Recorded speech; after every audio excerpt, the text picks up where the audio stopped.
Siamo qui con il segretario Paolo Paternoster della Lega Nord.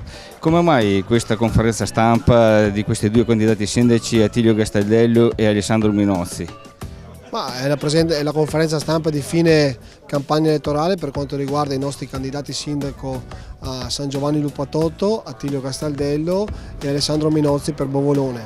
È stata una campagna elettorale difficile, molto coinvolgente e dura perché ci è costato tanto in termini di tempo, di energie, però travolgente dal punto di vista della passione che ci hanno messo i nostri candidati, ma anche i cittadini che hanno sempre partecipato alle riunioni, agli incontri pubblici e ai comizi. Domani ci sarà la presenza del governatore Luca Zaia a Naldon che chiuderà la campagna elettorale e darà il messaggio finale per i cittadini di Bovolone e di San Giovanni Lupatotto che, se sceglieranno Alessandro Minozzi e Attilio Gastaldello, voteranno per un vero cambiamento nei loro comuni. Abbiamo qui con noi il candidato sindaco Attilio Gastaldello. Attilio, perché votare Gastaldello? Ci sono molte ragioni per votare questa coalizione. È una coalizione che ha dato dimostrazione di coesione sin dalla partenza, rispetto a un centro-sinistra frastagliato con litigi, personalismi. Qui c'è una squadra unita, coesa, ben voluta dalla gente, e questo lo ha dimostrato il voto del primo turno, dove abbiamo un numero di preferenze che è doppio rispetto alle preferenze dei candidati dell'altro candidato sindaco. Ma soprattutto ci sono persone che hanno dimostrato nel tempo di cimentarsi, di impegnarsi per il proprio territorio, e l'hanno fatto evidentemente con soddisfazione dei lupatotini, e queste persone vogliono ora assumere il governo di San Giovanni e amministrare bene per cambiare questo paese rispetto a quello che abbiamo visto nei precedenti 4 anni. Abbiamo visto che come slogan ha PAS. Vuol dirci ai cittadini cosa significa? PAS è un acronimo che riassume bene il programma elettorale, perché al centro c'è la persona.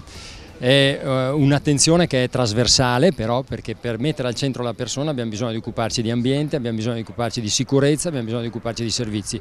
Abbiamo fatto anche un sondaggio per capire cosa si aspetta la gente dall'amministrazione, e al primo posto la gente ha messo la sicurezza. Bene, per la sicurezza noi abbiamo individuato tante azioni concrete, ma vogliamo partire da un principio: perché il territorio sia sicuro, il territorio deve essere presidiato, quindi ci deve essere la mano del pubblico, e la mano del pubblico si nota immediatamente quando gli edifici, anche pubblici, anziché essere abbandonati, vengono valorizzati per delle sedi a vantaggio della collettività, per numerose iniziative che sono appannaggio appunto del pubblico. Siamo qui con Alessandro Minozzi, candidato sindaco di Bovolone. Perché i cittadini dovrebbero votarla? Beh, innanzitutto perché la lista che rappresento è una lista fatta di persone nuove per quanto riguarda l'ambito amministrativo, di persone che hanno voglia di cambiare il nostro paese, e soprattutto per quanto riguarda la classe politica. Quindi noi puntiamo ad avere una classe politica con una generazione più giovane, fatta da quarantenni, in linea con quello che sta succedendo in altri paesi della nostra provincia e anche in Italia.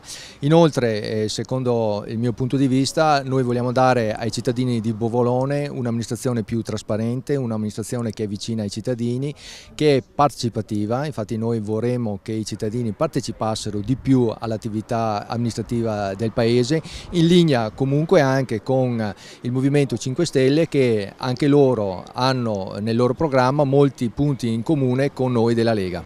Quali sono i vostri punti che considerate per i vostri cittadini?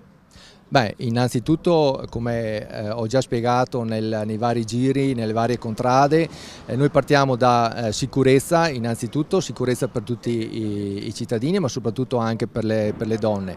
Ci interessa particolarmente il mondo della scuola, con l'edilizia scolastica, visto che comunque la formazione è estremamente importante, ed inoltre tutto ciò che ha a che fare col discorso del decoro urbano, e soprattutto vorremmo anche cercare di aiutare le persone che sono senza lavoro a trovare un posto di lavoro. So che è difficile, però bisogna provarci.